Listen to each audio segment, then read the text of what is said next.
RTS Info, Didier Duployer. La population a plutôt une attitude positive vis-à-vis de la 5G. Selon ce sondage réalisé par GFS Bern sur mandat du lobby dénommé Chance 5G, eh bien une majorité de Suisses serait donc favorable à cette nouvelle technologie. Toutefois, Fabrice Godiano, cette étude débouche sur des résultats assez contrastés. Oui, des résultats contrastés dans la mesure où les réponses mettent en lumière un paradoxe. 2/3 des sondés sont de l'avis que les valeurs seuil en vigueur sont suffisantes pour protéger la population des risques de santé liés à la 5G. Mais en même temps, le même nombre de sondés, donc 2/3, croient que les rayonnements émis par la téléphonie mobile peuvent causer des problèmes de santé.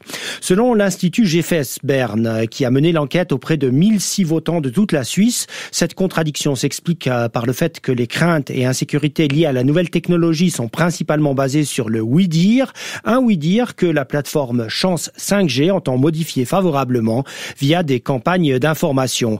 Le lobby a d'ailleurs décidé de lancer une pétition au Conseil fédéral pour mieux faire entendre les préoccupations de la majorité, à savoir, selon le sondage, la majorité qui est favorable à la 5G. Chance 5G estime en effet que les autorités ne doivent pas se laisser déstabiliser par une minorité de blocage des opposants qui représentent 24% des sondés.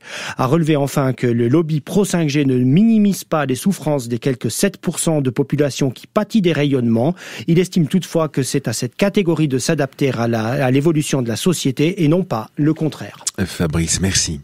Cette exonération de loyer à Genève en raison de la crise sanitaire, les locataires de baux commerciaux de la gérance immobilière municipale de la ville de Genève seront exonérés du paiement de leur loyer de novembre. Une exonération accordée pour autant que le loyer mensuel ne dépasse pas 7 000 francs et sans limite pour les locataires contraints de fermer sur ordre du Conseil d'État Genève, où le cartel intersyndical de la fonction publique salue une petite victoire d'étape après l'abandon du projet de baisse de 1% des salaires des fonctionnaires. Son président Olivier Beau relève que la mobilisation des collaborateurs a porté ses fruits. Il ajoute que ce projet aurait dû toutefois être retiré plus tôt pour pouvoir mener des négociations plus sereines avec le Conseil d'État. Un préavis de grève est toujours déposé pour mercredi prochain. Il reste en effet plusieurs sujets contestés par ce cartel, au délégué maintenant de décider de la suite du mouvement. Les producteurs de betteraves en Suisse ne peuvent pas utiliser un pesticide interdit. L'Office fédéral de l'agriculture refuse leur demande d'autoriser temporairement le gaucho, un produit qui permet de lutter contre la jaunisse virale, un virus transmis par des pucerons qui décime par endroits jusqu'à 50% de la production. Pour la Confédération, Marie Giovanola, c'est le risque pour les abeilles qui doit primer.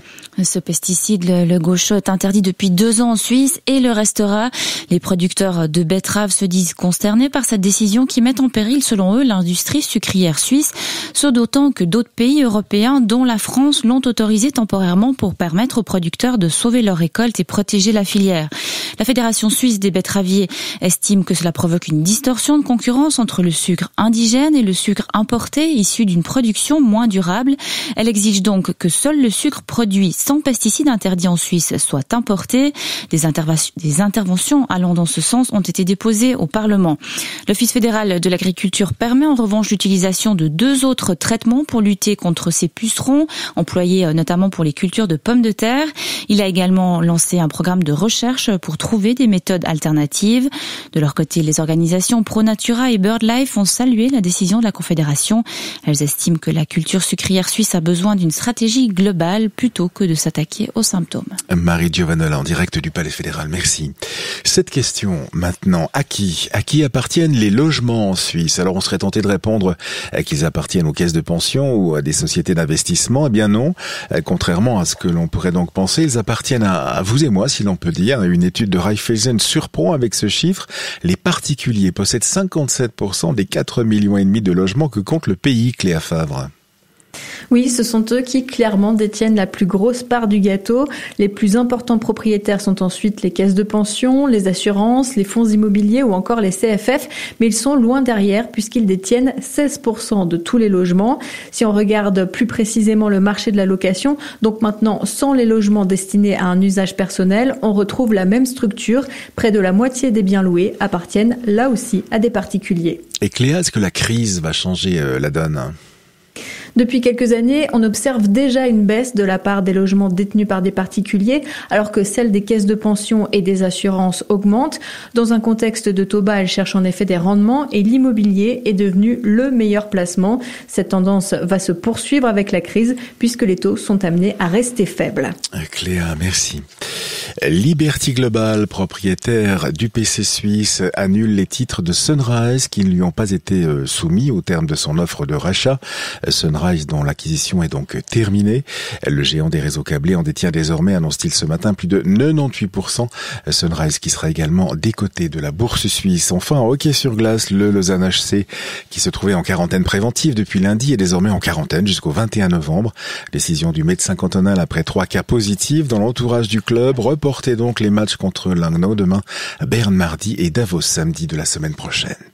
La météo avec du soleil après dissipation du brouillard, du soleil parfois voilé par quelques passages nuageux et des températures maximales de 12 degrés cet après-midi. Demain samedi, ce sera le même scénario avec un sommet du brouillard vers 500 mètres demain et 700 mètres samedi.